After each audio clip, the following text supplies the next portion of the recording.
26 नौकरों की छुट्टी। आगे वेद के कमरे का दरवाजा खोलता है और वेद अंदर आते ही फिर से सारी लाइट्स ऑन कर देता है। पर इस बार उसके चेहरे पर पहले की तरह मुस्कुराहट नहीं बल्कि फिक्र की लकीरें दिखाई दे रही थी। उसने अपने हाथ में लगी खाने की प्लेट को बैग की साइड टेबल पर रखा और खुद अनिका के पास जाकर बैठ गया और उसे अपनी प्यार भरी नजरों से निहारने लगा। पता नहीं तुम ऐसी क्यों हो। फिर एक गहरी ठंडी सांस भरते हुए उसने अनिका के चेहरे को अपनी हथेली से सहलाया और सोती हुई अनिका को अपनी बाहों में भर लिया। फिर उसके कान पर किस करते हुए अपनी गर्म सांसों में घुली धीमी आवाज से बोला, अनिका चलो उठो। ये बोलते हुए उसने एक बार फिर से उसके कान को चूमा, पर अनिका इतनी गहरी नींद में थी कि वो अपना सर थोड़ा हिलाकर साइड करते हुए फिर से सो गई। वेद को सुबह की बात याद थी, इसलिए उसे पता था कि वो इतनी आसानी से नहीं उठने वाली, तो वेद ने उसके हाथों को थोड़ा झकझोरते हुए कहा, चलो उठो जल्दी। इस बार वेद के ऐसा हिलाना और उसके कान पर ऐसा बोलने से अनिका बेचैन हो जाती है और जब उसकी नींद टूटने की कगार पर होती है तो वेद उसके हाथ को खींच उसे अपनी ओर पलट लेता है। डॉट डॉट डॉट अब उठो भी। ऐसा कहते हुए वो एक बार फिर से उसके कान पर किस कर लेता है, जिससे अनिका की आंखें खुलती हैं और अपनी आधी बंद आंखों से वेद को अपने इतना करीब देख काफी हैरान हो जाती है और झट से उठकर बैठते हुए बोली, वेद आप कब आए। वो ये सब इतनी हैरानी से भरी और चमकती आंखों से कह रही थी जिससे वेद को साफ पता चल गया कि वो उसका कितनी बेसब्री से इंतजार कर रही थी। तो वेद ने उस खाने की प्लेट को उसके आगे रखते हुए पूछा, ये क्या सुना मैंने अभी, तुम आज सुबह से नीचे नहीं गई, क्या मैं जान सकता हूँ क्यों। वेद ये पूछते हुए काफी नाराज दिखाई दे रहा था, तो अनिका ने भी कोई भी बहाना न बनाते हुए उसे साफ साफ बता दिया, वो मुझे आपकी मोम से नजरें मिलाने की हिम्मत नहीं हो रही थी, ऊपर से उनकी बातें और सवाल जवाब, आज सुबह देखा ना आपने, बस इसलिए। अनिका की सीधी बात सुन वेद ने एक गहरी सांस ली और उस खाने की प्लेट को उसके आगे बढ़ते हुए बोला, वो सब छोड़ो, चलो पहले खाना खाओ।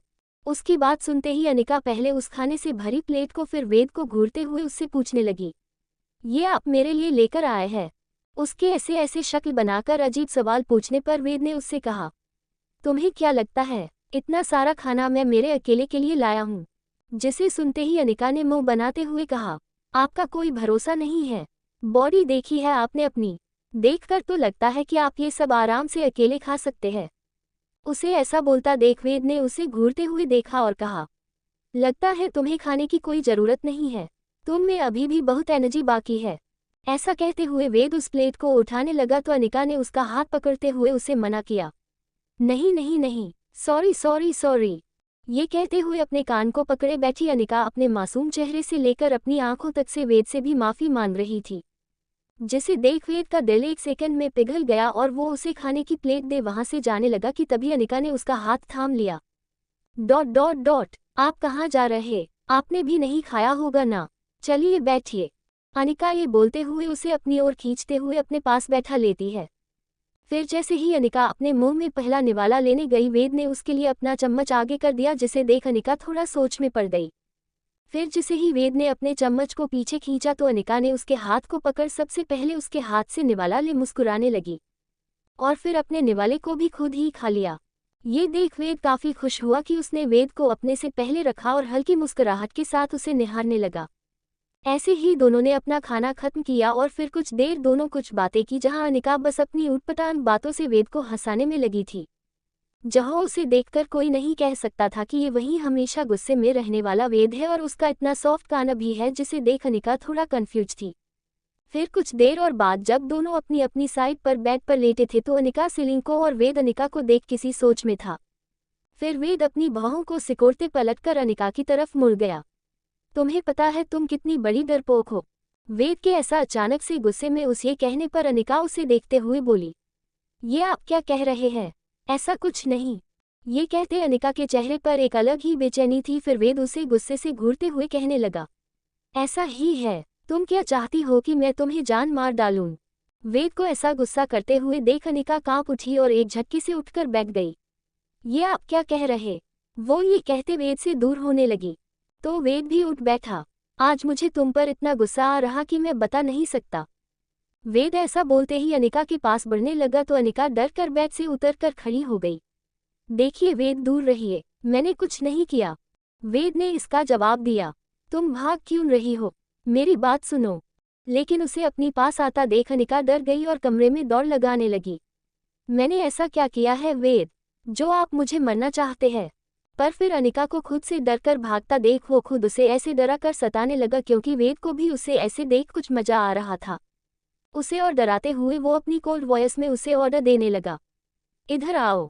और बेचारी अनिका अपना सर जोर से हिला मना कर देती है, नहीं मुझे नहीं आना। वो ऐसा बोलते हुए पीछे हटने लगी और वेद उसे ऐसा करता देख बिना कुछ बोले ही बिल्कुल ठंडे एक्सप्रेशन के साथ उसके पास जाने लगा और अनिका उससे दूर भागने लगी। फिर वेद ने अपनी फुर्ती देखते हुए उसे पकड़ लिया। डॉट डॉट डॉट वेद नहीं छोड़िए मुझे, अनिका ये चिल्लाती रह गई और वेद ने एक झटके में अपने कंधे पर उठा लिया। उसने उसे किसी बोरी की तरह अपने कंधों पर उठा लिया था। वेद नहीं, वो ये कहती रही और वेद बड़े आराम से उसे ऐसे ही बैग की ओर ले जाना लगा और अनिका को ऐसे लाकर बैग पर पटक दिया। वेद छोड़िए मुझे, पर वेद ने उसकी एक ना सुनी और खुद उसके ऊपर आ गया और अनिका ये देख लगभग रोने लगी। वेद प्लीज, और वेद ने उसके हाथ पकड़ते हुए उसे कहा, शुश, एकदम शांत। वेद ने जब अपनी भौहों को सिकोड़ते हुए ये कहा तो उसके गुस्से को देख अनिका की डरी आंखें वेद को घूरने लगी और वेद ने कहा, वैसे तो बड़ा कहती है रहती हो, मैं किसी से नहीं डरती, मैं किसी ने नहीं डरती। अब क्या हुआ तुम्हें? और आज मैं घर ही नहीं आता तो क्या डरकर भूख से ऐसे ही मर जाती?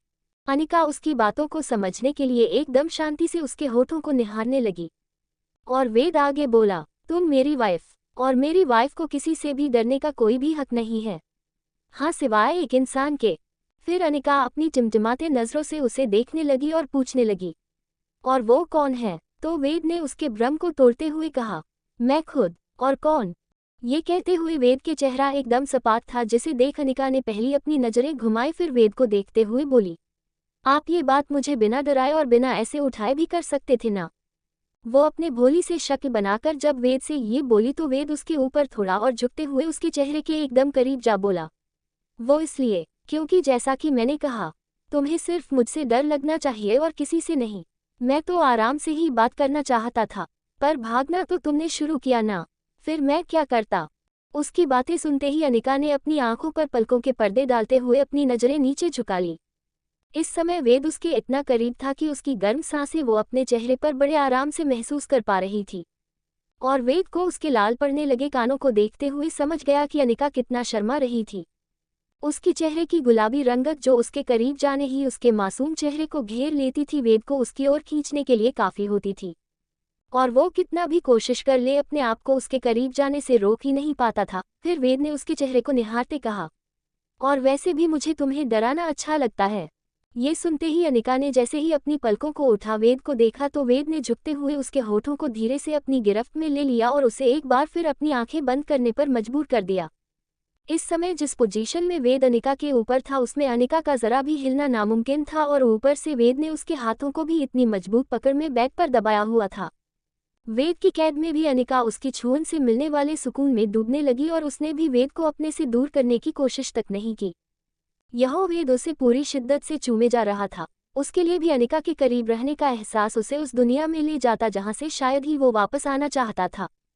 पर फिर भी उसने अपने पैशन को काबू में करते हुए उसके मुलायम होठों को छोड़ा तो अनिका की चढ़ती सांसें उसके चेहरे को छूने लगी। फिर उसके गुलाबी चेहरे पर अपनी नज़र बिखेर कर उसके होठों पर एक प्यारी की किस कर उसके ऊपर से हट उसके बगल में आकर लेट गया। उसके दूर होते ही अनिका ने अपनी आंखें खोली और अपनी धड़कनों और सांसों को थामने की कोशिश करने लगी। फिर उसने वेद की ओर करबट ली और सोने की कोशिश करने लगी। उसे देख वेद को होश आया कि रात को लाइट्स भी ऑफ करनी होती है। फिर वेद उठा और सारी लाइट्स ऑफ कर बस एक डिम लाइट्स को सीलिंग में फिट थी उसे जलता छोड़ दिया और बैग पर लेटते हुए अनिका से बोला, गुड नाइट, जिसके जवाब में अनिका ने भी एक क्यूट सी स्माइल के साथ धीमे से जवाब दिया, गुड नाइट। ये कहते हुए वो दोनों एक दूसरे को ऐसे ही देखते हुए सो गए और रात यूं ही ढल गई और सुबह की शुरुआत फिर से वेद की सुबह जल्दी से उठने से हुई और जॉगिंग से आने के बाद रेडी होकर उसने अनिका को भी जगा दिया और अनिका भी उठकर रेडी हो गई। आज वो अपने कैजुअल लुक यानी जीन्स और टॉप में ही थी जो कि वेद ने उसके होटल रूम से मंगवा लिए थे और वेद अपने फॉर्मल सूट में। दोनों नीचे आए और वेद ने अनिका को ऑर्डर देते हुए कहा, जाओ जाकर ब्रेकफास्ट बनाओ। ये सुन अनिका उसे घूरते हुए देखने लगी तो वेद ने अपनी आईब्रो उचकाते हुए कहा, क्यों भूल गई तुम? तुम्ही ने मुझे हमारी फर्स्ट मीटिंग में बताया था ना कि तुम अच्छा खाना बना लेती हो। जिसे सुन अनिका ने अपनी गर्दन हिलाई। हाँ, आता है। तो उसकी बातों का जवाब देते हुए वेद ने कहा, हाँ तो जाओ बनाओ, जानकी जी तुम्हारी हेल्प कर देंगी। ये कहते हुए वेद ने अनिका को किचन में जाने का इशारा किया तो वो किचन की तरफ बढ़ गई और उसके किचन में जाते ही शालिनी वहां आ गई। गुड मॉर्निंग वेद बेटा। ये कहते हुए शालिनी वेद की ओर मुस्कुराई तो वेद ने अपने होठों को भींचते हुए उसे गुड मॉर्निंग कहा और डाइनिंग टेबल की चेयर पर बैठ गया और अपने फोन में बिजी हो गया। कुछ देर बाद अनिका नाश्ता बनाकर लाई तो उसे देखकर शालिनी हैरान रह गई तो अनिका ने वेद को एक नज़र देख शालिनी को गुड मॉर्निंग कहा तो शालिनी ने भी फीके मन से स्माइल कर दिया और फिर अनिका सबके के लिए जो नमकीन पोहे बनाकर लाई थी उन्हें परोसने लगी। तो उसे देख शालिनी अपनी नाक चढ़ा कहने लगी, ये क्या है? जिसे सुनते ही अनिका थोड़ा सहमते हुए बोली, पोहे हैं। जिसे सुन शालिनी ने अजीब शक्ल बनाकर कहा, वो दिखाई दे रहा है मुझे, हमारे यहाँ ब्रेकफास्ट में ऐसी चीज़ों को कोई नहीं खाता। जिससे अनिका के चेहरे पर एक उदासी छाने लगी और वो मायूस हो गई। उसका ऐसे कहने भर से ही वेद ने अपनी मुट्ठी भींच ली और उसे घूरने लगा इससे पहले कि वो कुछ बोल पाता कि वहाँ चिराग आ गया। क्या नहीं खाते हम ब्रेकफास्ट में? और उसके आते ही सबका ध्यान उसकी ओर मुड़ गया और चिराग ने अनिका को देख एक शरारत भरी मुस्कुराहट पास की। Good morning sweet heart. उसका ऐसा कहना अनिका को थोड़ा अजीब लगा और वेद अपनी आंखें छोटी कर उसे घूरने लगा तो चिराग ने उससे कहा, क्या हुआ भाई, आप मुझे ऐसे घूर रहे हो? ओह अच्छा, मैंने अनिका को स्वीट हार्ट कहा इसलिए। ये कहते हुए चिराग बैठ गया और उसके चेहरे पर कोई भी डर नहीं था तो वेद ने उसे आंखें दिखाते हुए कहा, भाभी है वो तुम्हारी? जिस पर चिराग ने वेद को छेड़ते हुए कहा, नहीं भाई, मैं भाभी नहीं बोलने वाला, क्योंकि ये पहली लड़की है जिसे मैं डेट करना चाहता। चिराग बंसल डेट करना चाहता था और हमारा एज डिफरेंस भी देखिए ना। वो ऐसे हाथ फेंक फेंक कर वेद से बात कर रहा था जिससे साफ पता चल रहा था कि वो उससे बिल्कुल भी नहीं डरता था, वरना किसी की भी मजाल थी जो वेद के सामने उसी की वाइफ के बारे में ये सब बोल जाता। अनिका चिराग को बस अपनी टिमटिमाती आंखों से देखे जा रही, आज पहली बार वो उसकी अजीब बातों को सुन रही थी, क्योंकि कोई इतने दिनों बाद उसे खुद जैसी बातें करने वाला जो मिल गया था। यह शालिनी अपने खुद के बेटे की बातों से इरिटेट हो रही थी और अपना सर पकड़े बैठी थी। फिर चिराग ने वेद के कंधे पर हाथ मारते हुए कहा, भाई देखिए ना, आपकी और मेरी पसंद कितनी मिलती जुलती है। हम वेद ने उसके हाथ को बेदर्दी से झटके हुए कहा, ब्रेकफास्ट करो चुपचाप। जिसे सुन चिराग उसे घूरते हुए अनिका को देख बोला, तो क्या बनाया है तुमने आज? जिसे सुन वेद ने कहा, वो जो शायद तुम्हारे लिए नहीं। और ये बोलते वो अनिका के बनाए पोहे खाने लगा और उसके चेहरे के भाव देख समझ आ रहा था कि उसे वो कितने अच्छे लगे। चिराग ने भी अनिका के हाथों से वो पोहों का बाउल लेते हुए बोला, ऐसा क्यों, मुझे भी चाहिए यार। और चिराग भी बड़े मन से उन्हें खाने लगा और फिर अनिका को देख बोला, वाओ यार, ये तो बहुत टेस्टी बने हैं। जिसे सुन वेद ने भी अनिका का हाथ को पकड़ मायूस खड़ी अनिका से कहा, अच्छी तो बनेंगे ही ना, मेरी वाइफ ने जो बनाए हैं। ये कहते हुए वेद ने उसके हाथ को चूम लिया जिससे अनिका के मायूस चेहरे पर एक खूबसूरत मुस्कुराहट बिखर गई। जिसे देख चिराग भी मुस्कुराने लगा और उसने उन्हें घूर रही शालिनी से कहा, क्या हुआ मोम, आपकी तबीयत ठीक नहीं है? आप क्यों नहीं खा रही? जिस पर शालिनी ने चिराग को घूरते हुए कहा, तुम खाओ। और ये कह वो वहां से उठकर लिविंग रूम की तरफ बढ़ गई। जिसे देख अनिका को थोड़ा अजीब लगा और वेद ने उसे देख रही अनिका का ध्यान अपने ओर करने लिए उसने उसके हाथों को थोड़ा खींचते हुए अपनी आंखों से उसे इशारा किया और फिर मुस्कुरा दिया, जिसके बदले में अनिका भी उसे देख मुस्कुराने लगी। और यहाँ बैठी शालिनी अपने दांत पिसते हुए मुस्कुराते वेद अनिका को देख अपना खून जलाने लगी। बहुत शौक है ना तुम्हें खाना बनाने का? ठीक है तो फिर तुम्हारी ख्वाहिश पूरी करते हैं। ये कहते हुए शालिनी एक शैतानी मुस्कुराहट देने लगी। फिर कुछ देर वेद अपने होटल और चिराग कहीं बाहर चला गया तो अनिका भी अपने रूम में वापस आ गई। फिर जब वो कुछ देर बाद नीचे आई तो उसे घर कुछ खाली खाली महसूस हुआ, पर फिर उसने इस पर ज़्यादा ध्यान नहीं और आकर सोफे पर बैठकर फ़ोन में गेम खेलने लगी, क्योंकि वेद ने उसे अपने कमरे में कम रहने के लिए जो कहा था। उसे ऐसे सोफ पर अपनी जगह बैठा देख शालिनी का पारा चढ़ गया, पर उसने अपने चेहरे को एक झूठी मुस्कुराहट से ढकते हुए कहा, बेटा अनिका। जिसे सुनते ही अनिका खड़ी हो गई।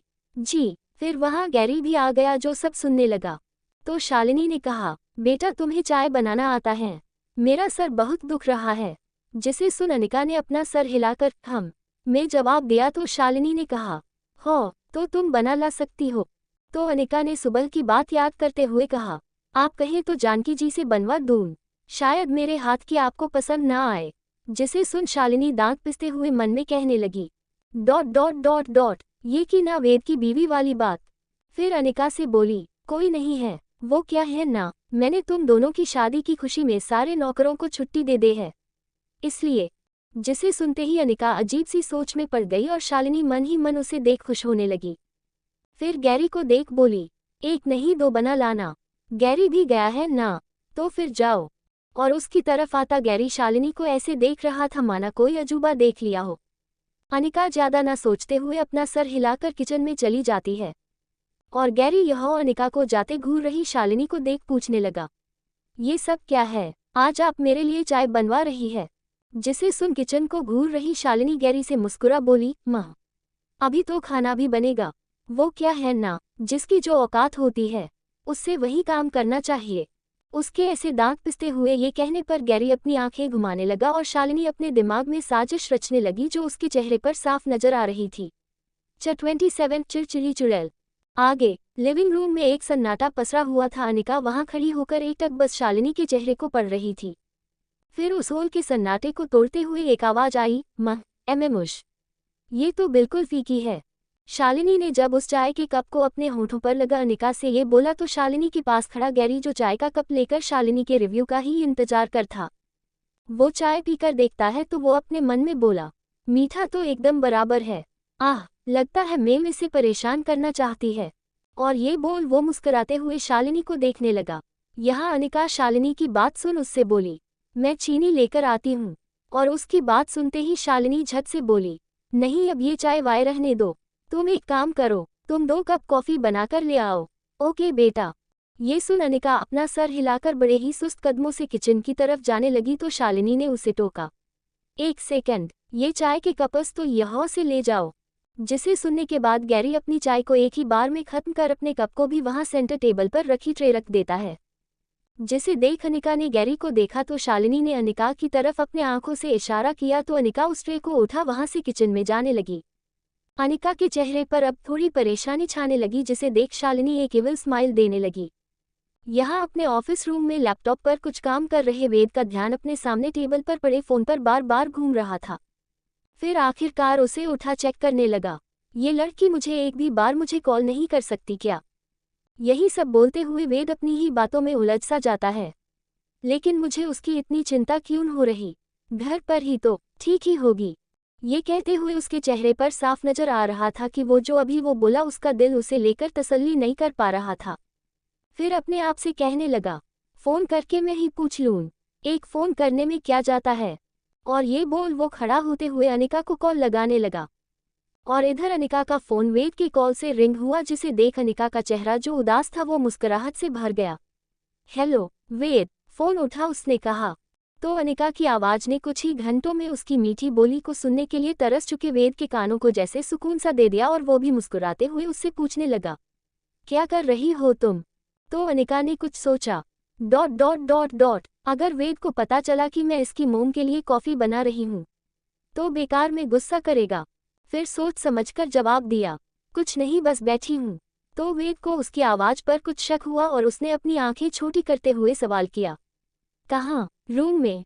उसके ऐसा पूछने पर अनिका ने जवाब दिया, नहीं, नीचे डाइनिंग टेबल पर। जिसे सुन वेद एक गहरी सांस लेते हुए आगे पूछा, और मोम कहाँ है। जिसे सुन अनिका ने झट से जवाब दिया, वो तो लिविंग रूम में है, वो कोई गैरी है उसके साथ। जिस पर वेद ने अजीब सी शक्ल बनाकर कहा, ओह तो वो वापस आ गया। वो सब छोड़ो, तुमने खाना खाया। वेद की उस बात पर अनिका कुछ मायूस सी हो जाती है। हाँ मैं खा लूंगी। इधर वेद को ना जाने क्यों उसकी आवाज में कुछ घुटन सी महसूस हो रही थी जिसे महसूस कर उसका दिल उससे कह रहा था कि कुछ तो बात है जो वो उससे छुपा रही है। अनिका तुम ठीक हो ना। अनिका को वेद का यूं उसकी फिक्र करना उसे ऐसा एहसास दे रहा था जैसे वो उसे अभी कस के गले लगा जी भर के रो ले। क्योंकि ना जाने क्यों आज उसे वेद की काफी कमी खल रही थी जो कल की बेचैनी भरे इंतजार से भी काफी बढ़कर लग रही थी। इधर वेद का भी कुछ मिलता जुलता हाल था। वेद का ऐसे प्यार से पूछना अनिका को कुछ हिम्मत सा दे गया और साथ में थोड़ा तोड़ भी गया। पर उसके लिए वेद का उसकी इतनी चिंता करना भी उसके लिए किसी महंगे गहने से कम नहीं था। इसलिए उसने अपने आप को संभालते हुए वेद से कहा, मैं बिल्कुल ठीक हूँ, और हाँ, आप भी खाना खा लेना। वेद को अनिका का ये कहना सुकून से भर गया और उसने मुस्कुराते हुए कहा, ओके, चलो शाम को मिलते हैं। ये बोलते हुए उसने कॉल कट कर दी और अनिका की बात को ध्यान में रख मुस्कुराते हुए फिर से अपने काम में लग गया। इधर जब अनिका वेद की दी हुई मुस्कुराहट के साथ बाहर कॉफी लेकर शालिनी के पास पहुंची तो शालिनी ने खड़े होते हुए कहा, आह, इतना टाइम लगा दिया। अब एक काम करो, तुम लंच बना लो, वैसे भी लंच का टाइम हो गया है। मैं अपने रूम में जा रही हूँ, जब बन जाए आवाज लगा देना। ओके बेटा।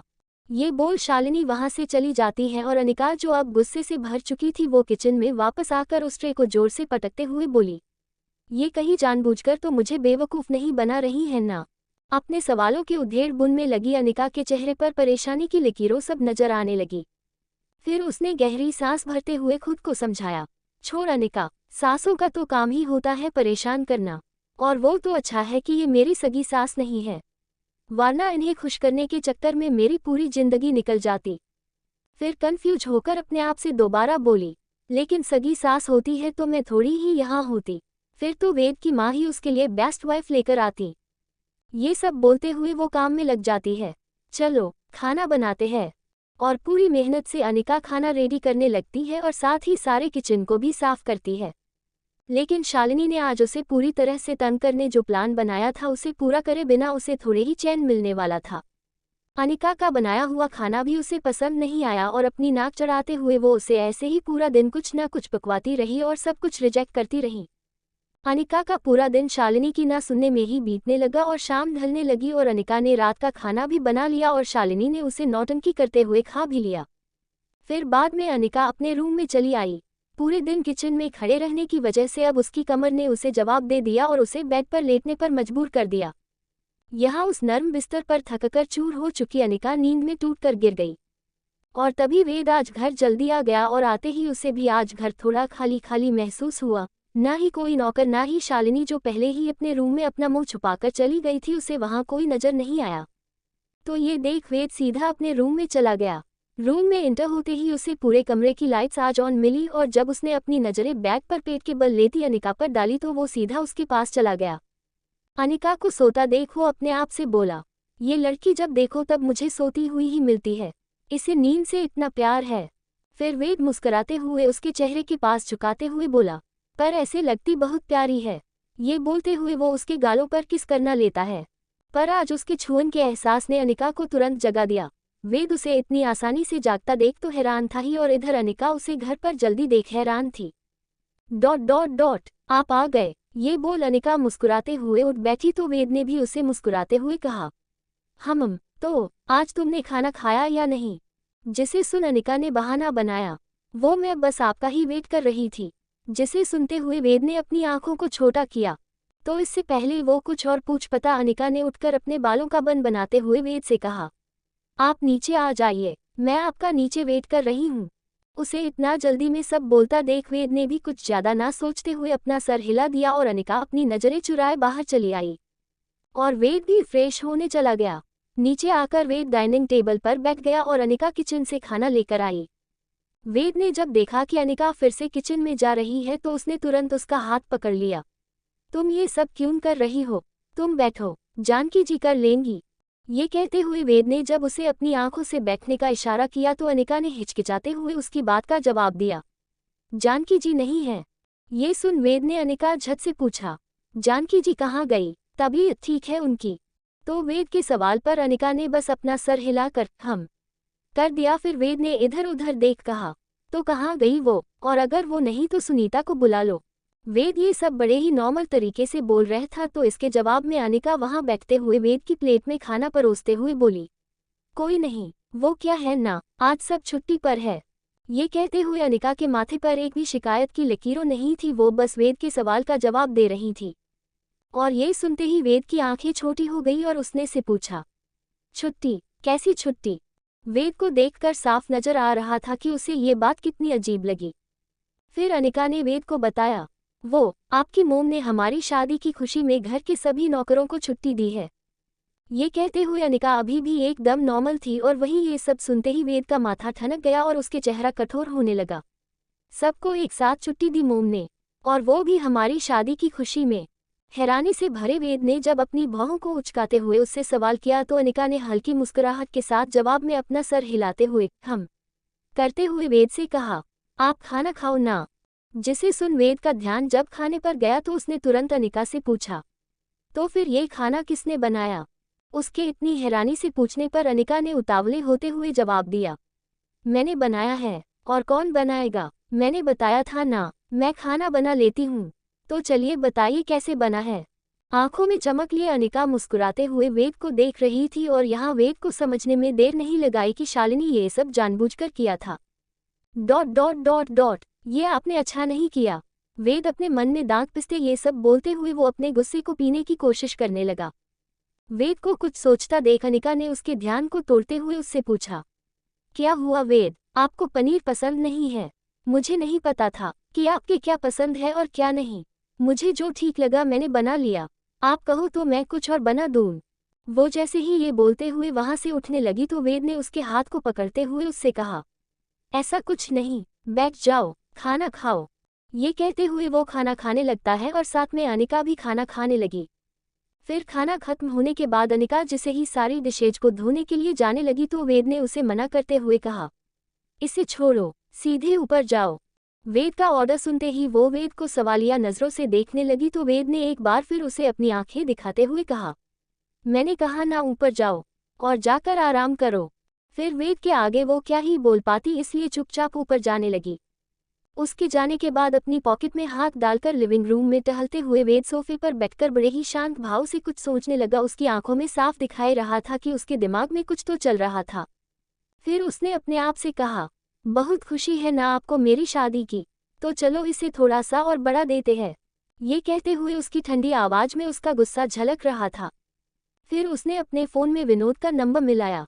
हेलो विनोद जी, और कुछ देर तक विनोद से बात कर वो रूम में वापस आ गया। रूम में आते ही उसने देखा कि अनिका अभी भी सोई नहीं थी, वो बस करवटें बदल रही थी।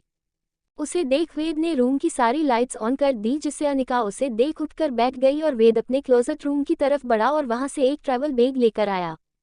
जिसे देख अनिका शॉक हो गई। उसे लगा कि वेद कहीं जा रहा है और अपनी चेहरे पर छाई उदासी से वो उससे पूछने लगी, आप कहीं जा रहे हैं? ये पूछते हुए उसकी आवाज से पता चल रहा था कि वो वेद के जाने के ख्याल से कितनी टूट गई थी। पर आज वेद ने उसे ज्यादा परेशान नहीं किया और सीधे बोला, मैं नहीं, हम दोनों जा रहे हैं। ये कहते हुए वो कवर में अपनी कपड़े निकलने लगा और अनिका ये सुन एकदम शॉक हो गई। हम दोनों कहाँ जा रहे हैं हम, वो भी इतनी रात में? हमेशा उसकी बातों का घुमा फिराकर जवाब देने वाला वेद आज उसके सवालों से परेशान दिखाई नहीं दे रहा था और वो उससे बड़ी ही शांति से बोला, ये तो तुम्हारे लिए सरप्राइज रहेगा कि हम कहाँ जा रहे हैं, पर अभी नहीं, हम सुबह जल्दी जाएंगे। डॉट डॉट डॉट पर इसे अचानक अनिका यही बोल पाए और इससे पहले कि उसका सवाल लंबा होता या वो कुछ और पूछती, वेद ने उसे टोकते हुए कहा, तुम बात कम करो और जल्दी से उठकर अपनी पैकिंग करो। जब वेद ने उसे ये कहते हुए अपनी इंटेंस आंखों से इशारा किया तो अनिका तुरंत अपना मुंह बंद कर उठ खड़ी हुई और पैकिंग करने लगी। कुछ देर बाद दोनों अपना सामान बांध सो गए और आज वेद की आंख उसके फ़ोन की सुबह 4 बजे के अलार्म से खुली और सुबह की शुरुआत अनिका के होंठों को चूमने से हुई। फिर हमेशा की तरह वो जाकर पहले रेडी हो गया और उसके जगाना पर अनिका भी उठकर रेडी हो गई। वो वैसे भी वेद के साथ कहीं जाने को लेकर कल रात से ही एक्साइटेड थी। वो खुद नहीं जानती थी कि वो इतनी खुश क्यों है और अपने आप को तैयारी करते समय उसका चेहरा किसी छोटी बच्चे की तरह चहक रहा था। फिर वेद के मैसेज पर विनोद ने आकर रूम का डोर नॉक किया और वेद ने उसे अपना लगेज बैग थमा दिया और विनोद उसे वहां से ले गया। फिर वेद अनिका का हाथ पकड़ते हुए उसे नीचे ले जाने लगा। पूरे घर में अभी भी अंधेरा हो रहा था, बस फुट लाइट्स और कुछ डिम लाइट्स को छोड़ सारी लाइट्स ऑफ थी और उसी हल्की रोशनी में वेद अनिका को सीढ़ियों से नीचे लेकर आ रहा था। डॉट डॉट डॉट ध्यान से, बिल्कुल आवाज मत करना। वेद का ऐसे धीमे से बोलना अनिका को थोड़ा अजीब लगा और वो उसके हाथ को खींचते हुए उसे रोक बोली, वेद हम ऐसे चोरों की तरह क्यों जा रहे हैं? और आपने आपकी मोम और चिराग को नहीं बताया कि हम जा रहे हैं? वो कहीं दिखाई भी नहीं दे रहे। जिस पर वेद ने बड़ी सफाई से उसे घुमा फिराकर जवाब दिया, वो चिराग कल रात को किसी काम से इंदौर चला गया और मोम को कल जब मैं बताने गया तो वो सो गई थी। और अब मैं उन्हें नहीं जगा सकता। ये कहते हुए वेद के चेहरे पर जरा भी झूठ झलक ही नहीं रहा था। पर फिर भी अनिका को कुछ तो अजीब सा महसूस हो रहा था, तो उसने अपनी मन की तसल्ली के लिए वेद से एक और सवाल किया, क्यों नहीं जगा सकते? उसके सवाल का जवाब देते हुए वेद ने उससे इस बार एक गहरी सांस लेते हुए बहाना बनाया, वो क्या है ना, मेरी मोम को पसंद नहीं है कि कोई उनकी नींद खराब करे, और अगर ऐसा होता है तो वो बहुत अजीब बिहेव करने लगती है जिसे संभालना मुश्किल है। वेद ये सब इतना सीरियस होकर अनिका को बता रहा था कि अनिका ने भी उसकी बात पर झट से विश्वास कर लिया, और एक सोच में पड़ते हुए वेद का हाथ थामे सीढ़ियों से नीचे आ रही अनिका ने मासूम शक बनाते हुए वेद से पूछा, क्यों, क्या हो जाता है उन्हें? अनिका के दम से सवाल करने पर वेद कुछ सूझ ही नहीं रहा था, तो वो बात को घुमाने लगा। वह कुछ अलग हरकतें करने लगती, जैसे, कैसे समझाऊं तुम्हें? अनिका जो उसके सवाल का इंतजार कर रही थी, उसके दिमाग में झट से कुछ आया और वो एकदम बोल पड़ी, चिड़चिड़ी चुड़ैल जैसे। ये शब्द वेद ने अपनी जिंदगी में पहली बार सुना था, तो उसने हैरानी से अनिका की तरफ देखते हुए कहा, क्या?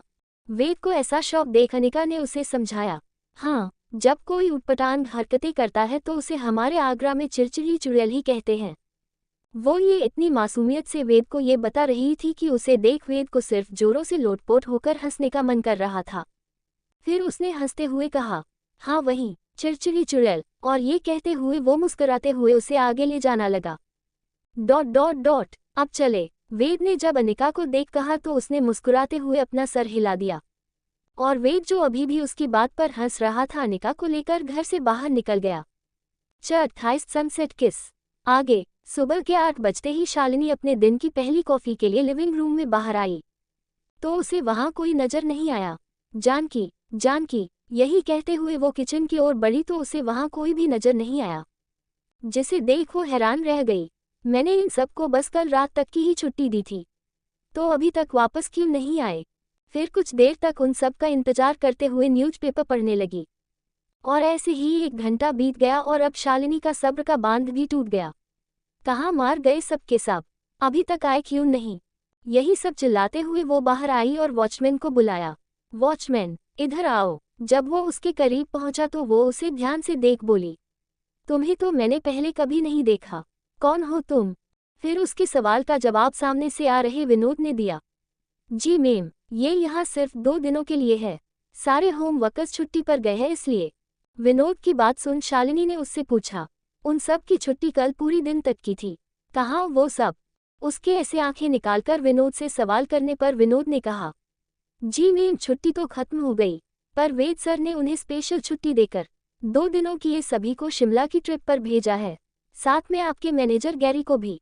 जिसे सुन तो शालिनी को जैसे 440 वोल्ट का झटका ही लग गया हो और उसका बड़ा सा मुंह खुल गया, तो उसने कहा, क्या? हाँ, तो स्टैंड बाय स्टाफ को बुलाओ।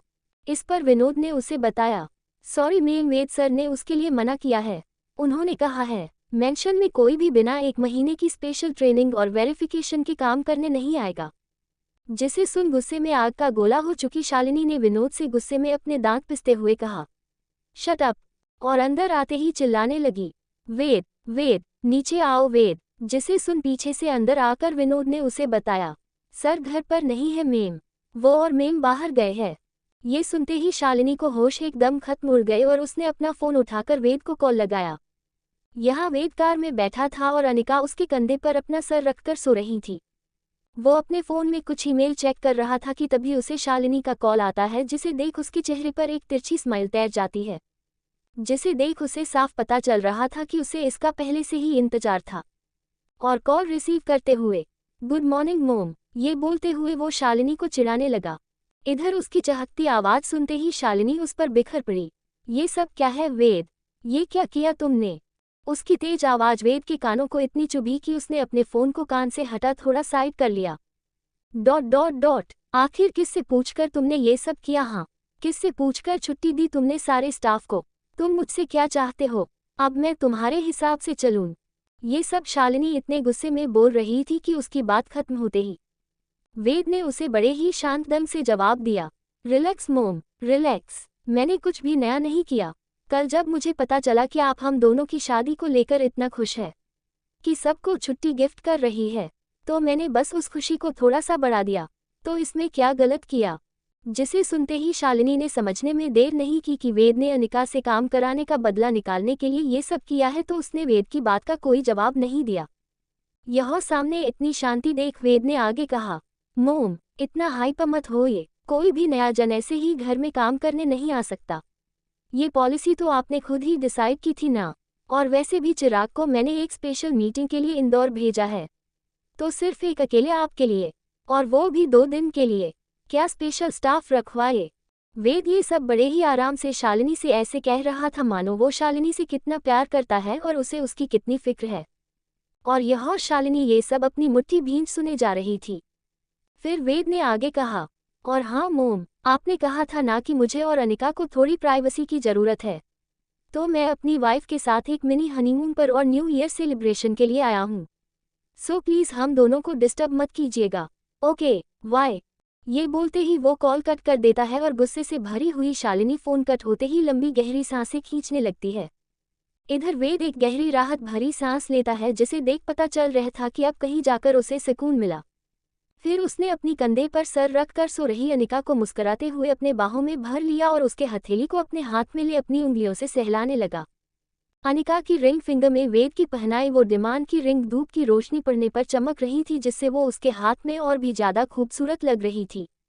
जिसे देख वेद ने उसके हाथ को चूम लिया और खुद से बोला, अब आपको समझ आएगा, मेरी वाइफ को परेशान करके मुझे तकलीफ पहुंचाना इतना भी आसान नहीं है। ये कहते हुए वो अनिका को ऐसे ही अपने बाहों में कस के भरते हुए बैठ जाता है और उसकी कार पूरी रफ्तार से आगे बढ़ने लगती है। और इधर शालिनी अपने सामने खड़े विनोद पर चीख पड़ती है, तुम यहाँ क्यों खड़े हो? जाओ यहाँ से, दफा हो जाओ। उसके ऐसे चिल्लाते ही विनोद वहां से चला जाता है और शालिनी अपने फोन को उस सोफे पर पटकते हुए जोर से चिल्लाई, वेद, वेद, उस 2 कौड़ी की लड़की के लिए तुमने ये ठीक नहीं किया। आह, ऐसे ही चिल्लाते हुए वो सोफे पर बैठ जाती है। यहाँ अनिका अपने रिजॉर्ट के रूम में दौड़ते उस रूम में बनी खिड़की के पास जाकर एक झटके से उसके पर्दों को खोल देती है और बाहर का नज़ारा देख उसकी आंखें चमक उठती है, जिसे देख वो उसे देखते हुए खुद से बोली, क्या ये गोवा है? क्या मैं सच में यहाँ हूँ? फिर बाहर दिखाई दे रहे बीच और समुद्र को देख और भी ज़्यादा एक्साइटेड होते हुए खुद से बोली, हाँ हाँ हाँ, मैं यहाँ हूँ। वाओ, मुझे तो यकीन ही नहीं हो रहा। ये सब कहते हुए वो किसी छोटे बच्चे की तरह उछलते हुए चिल्लाने लगी, आहा। और ऐसे ही उछलते जैसे ही वो पीछे घूमी तो उसे वेद, जो उसे हैरानी से अपनी आंखें फाड़े ना जाने कितनी देर से देख रहा था, वो दिखाई देता है। जिसे देख वो एकदम शॉक हो जाती है और अपने मुंह को अपने दोनों हाथों से बंद कर एकदम तनकर खड़ी हो जाती है, जैसे उसने कुछ किया ही नहीं। वेद उसके करीब आते हुए उससे कहता है, ये क्या था? उसके ऐसे भौहें उचकाते हुए सवाल करने पर अनिका मासूम सी शक्ल बनाते हुए उससे बोली, वो, मुझे विश्वास ही नहीं हो रहा कि मैं गोवा में हूँ। वो गोवा जिसे आज तक बस फिल्मों और सीरियल्स में देखा था। ये कहते हुए उसके चेहरे पर एक अलग ही खुशी नजर आ रही थी, जिसे देख वेद मुस्कुरा उठा। और फिर अनिका ने बार फिर से खिड़की के बाहर देख वेद से कहा, चलिए ना वेद, बाहर चलते हैं। ऐसा बोल उसने वेद का हाथ पकड़ते हुए खींचा। तो वेद ने उससे कहा, हाँ ठीक है, पर पहले जाकर चेंज तो कर लो। जिसे सुनते ही अनिका ने बस ओके कहा और वो सीधे बाथरूम में की तरफ दौड़ पड़ी। उसकी अजीब हरकतों को देख जो पहले से काफी हैरान था, वो अपने आप से कहता है, ये लड़की पूरी पागल है। ये कहते हुए वो एक मुस्कुराहट के साथ अपनी पॉकेट हाथ डालते हुए उस खिड़की से बाहर का नज़ारा देखने लगता है। यहाँ चिराग एक मीटिंग हॉल में बैठा था और सामने चल रही प्रेजेंटेशन के बीच अपने चेहरे को हाथ से सहारा देकर नींद में जाने लगा था कि तभी उसका हाथ फिसला और एक ही झटके में उसकी नींद उड़ गई। फिर अपने को संभालते हुए खुद से बोला, ये कहाँ फंसा दिया अपने भाई। बेचारा। यही सब बड़बते हुए उसकी नज़रें अपने फ़ोन पर आ रहे शालिनी के मैसेजेज और कॉल पर जाती है, जिसे देख तो वो और भी ज़्यादा इरिटेट हो जाता है। ... मोम, आपको मुझसे क्या चाहिए? मुझे कुछ समझ क्यों नहीं आता है।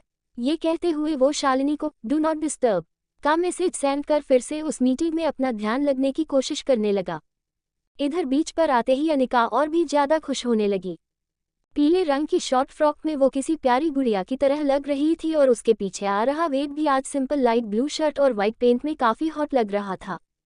अनिका वेद की तरफ मुड़कर उससे बोली, चलिए ना वेद, पानी में चलते हैं।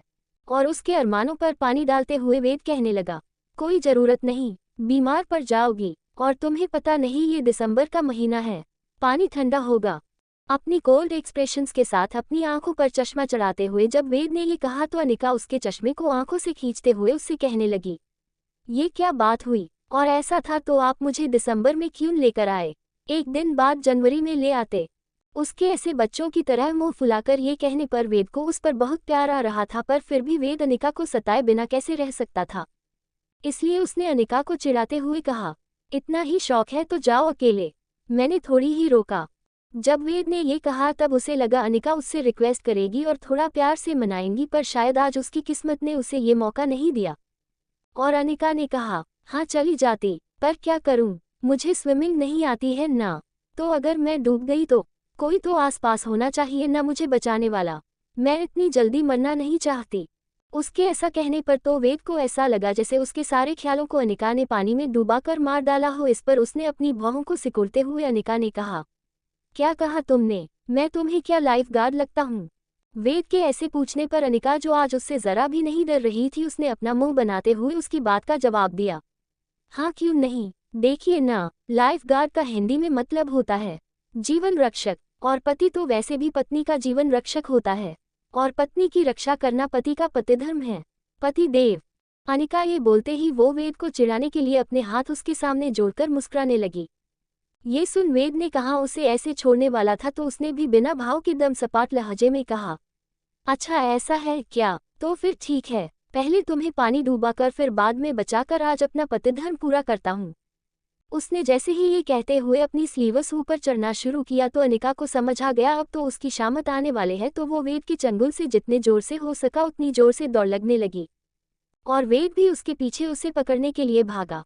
अनिका आगे आगे और वेद उसके पीछे, दोनों ऐसे ही भागने लगे, पर फिर कुछ दूर ऐसे ही भागने के बाद आखिरकार वेद की रफ्तार के आगे अनिका हार गई और वेद ने उसे पकड़ लिया और उसे लेकर सीधे पानी में कूद गया, और दोनों पानी से तरबतर हो गए। फिर वेद ने अनिका को अपनी बाहों में कस के थाम ऊपर लिया, पर अभी भी वो दोनों आधे पानी में डूबे हुए थे, और अनिका ने भी वेद को कस के पकड़ लिया था। दोनों एक दूसरे के इतने करीब थे कि उनके गीले और ठंडे चेहरे पर वो एक दूसरे की तेज गर्म सांसों को महसूस कर पा रहे थे।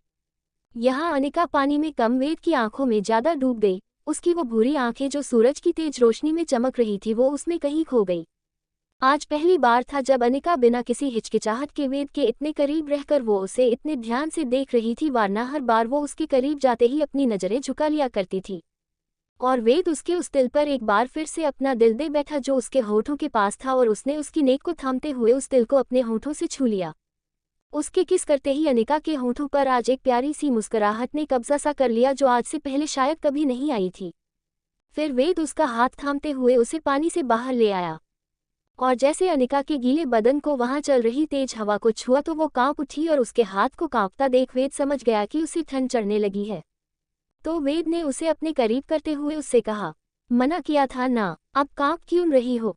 और इधर ठंड से हिलती हुई अनिका के पास मासूम सा चेहरे बनाने की कोई और रास्ता नहीं था। तो वेद उसे ज्यादा ना सताते हुए मुस्कुराते हुए उसे अपने करीब कर लिया और कस के अपने सीने में छुपा लिया, और अनिका भी उसके उस सुकून भरी गर्मी को पाकर अपनी आंखों को मूंद लेती है, और दोनों कुछ देर तक ऐसे ही खड़े रहते हैं। पूरे दिन कभी गोवा की सैर तो कभी वहां की मार्केट में शॉपिंग करते हुए दिन यूं ही बीतने लगा। आज पहली बार था जब वेद किसी बिजनेस ट्रिप पर नहीं बल्कि किसी के साथ इतने अच्छे से टाइम बिता रहा था। लेकिन यहाँ भी जब भी मौका मिलता वो अनिका को सताए बिना न रहता, और अनिका भी उसे परेशान करने का कोई मौका नहीं छोड़ती। ऐसे ही दिन इन दोनों की खट्टी मीठी नोकझोंक ढलने लगा, और साल के आखिरी दिन का खुमार गोवा पर चढ़ने लगा, जहां हर तरफ शोर शराबा, मस्ती और रोशनी बिखरी हुई थी। देर शाम वेद और अनिका जब अपने रिजॉर्ट वापस आए तो अनिका ने वेद से फिर से बीच जाकर साल का आखिरी सनसेट देखने की जिद की, तो हार कर वेद को वो भी जिसमें उसका कोई इंटरेस्ट नहीं था उसके साथ चलना पड़ा। यहाँ अनिका वेद का हाथ पकड़ उसे खींचते हुए बीच पर ले जाने लगी कि तभी उसकी आंखों ने कुछ ऐसा देख लिया जिसने आज की पूरी दिन खुशियों की मुस्कुराहट जो उसके चेहरे पर बिखरी हुई थी उसे एक पल में छूमंतर कर दिया, और वो वहीं जम सी गई। सामने विशाल अपनी वाइफ का हाथ थामे अंदर की तरफ जा रहा था। उसे देख अनिका की आंखें भीगने लगी, जिसे देखना चाहते हुए भी उसकी आंखों के सामने वो सारे लम्हे आने लगे जो उसने उसके साथ बिताए थे। और वेद ने जब उसे ऐसे फ्रीज देखा तो उसने उसकी नम आंखों को पीछा किया, तो उसने विशाल को पहचानने में एक सेकंड भी नहीं लिया, और वो अनिका की हालात को भी भाप गया। फिर वेद ने अनिका को अपनी तरफ मोड़ लिया और उसके चेहरे को अपने हाथों में थामते हुए उसके होठों को बड़े प्यार से चूम लिया, जिससे अनिका का ध्यान वेद की तरफ मुड़ गया। फिर वेद ने उसकी आंखों में झांकते हुए कहा, तुम्हारा पति यहाँ है, तो इधर ध्यान दो। ये कहते हुए उसने जैसे टूटती हुई अनिका को समेट लिया और अपनी बाहों में भरते हुए उसे वहां से बीच की तरफ ले आया। यहाँ दोनों आकर दोनों रेत पर नीचे बैठकर सामने डूबते हुए सूरज को निहार रहे थे। पर जब वेद ने अनिका की तरफ देखा तो महसूस किया कि पूरे दिन से जो चहक रही थी वो अब बिल्कुल शांत हो गई थी, और वेद को उसका यूं शांत हो जाना एक अजीब सी खालीपन एहसास करा रहा था। पर वो ये भी अच्छे जानता था कि वो अभी उसे इतनी आसानी से उस उदासी से भी बाहर नहीं ला सकता जब तक अनिका खुद अपने आप से उसे भूलना ना चाहे।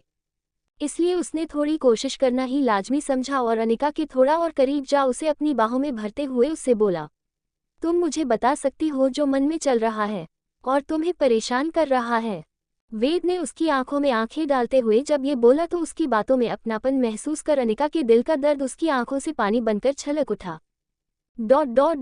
पिछले 2 महीने से मैं अपने आप को संभालने की कोशिश कर रही थी, पर नहीं, आज फिर से वो सब याद आ गया जिससे मैं भागने की कोशिश कर रही हूँ। अनिका का सुबकते हुए ये कहना वेद को काफी तकलीफ दे रहा था, तो उसने उससे पूछा, तो तुम जिंदगी भर इससे भागते रहना चाहती हो? जिस पर अनिका ने जवाब में अपना सर हिलाकर कहा, नहीं, मुझे ये सब कुछ भूलना है। तो वेद ने उसके आंसुओं को पोंछते हुए उससे कहा, वो तो तुम्हें खुद करना होगा। इस पर अनिका ने वेद को एकटक देखते हुए पूछा, आप मेरी मदद करेंगे ना? फिर वेद ने उसके चेहरे को सहलाते हुए उसके और करीब जा उससे कहा, हमेशा। जिस पर अनिका के चेहरे पर एक हल्की मुस्कुराहट छाने लगी है और वो अपने आंसुओं को पोंछ ही रही होती है कि तभी वेद ने उससे कहा, लेकिन एक शर्त पर। जिसे सुन अनिका अपनी आंखें टिमटिमाने लगी तो वेद ने कहा, आज के बाद मैं नहीं चाहता कि मेरी वाइफ को आंखों में किसी फालतू इंसान की वजह फालतू के आंसू आए। ऐसा कहते हुए उसने अनिका गाल को सहलाया और अनिका इस बात पर मुस्कुराने लगी, और वेद ने उसके मुस्कुराते हुए गुलाबी होठों को देख उन्हें अपने होठों में ले किस करने लगा। उसकी किस इतनी सॉफ्ट थी कि अनिका अपने दर्द को एक पल में ही भूला बैठी और उस सुकून देने वाले एहसास में लीन हो गई। उसके मेहंदी से रचे हाथ वेद के सीने को हिचकिचाते हुए छूने लगे और वेद, जिसने उसके होठों को छू उसके दर्द को छीन लिया, वो उससे धीरे से अलग हुआ और उसकी तेज चलती सांसों को महसूस करने लगा। फिर उसने अनिका अपने सीने में छुपा सा लिया और अनिका भी पूरी तरह सब भूल बस वेद में खो गई। फिर उसकी नज़रों ने सामने ढलते हुए सूरज को देख मन ही मन अपने आप से सब कुछ भूलना का वादा कर लिया और एक नई शुरुआत करने का फैसला कर उसने अपनी आंखें मूंद ली और वेद के एहसास में महसूस करने लगी।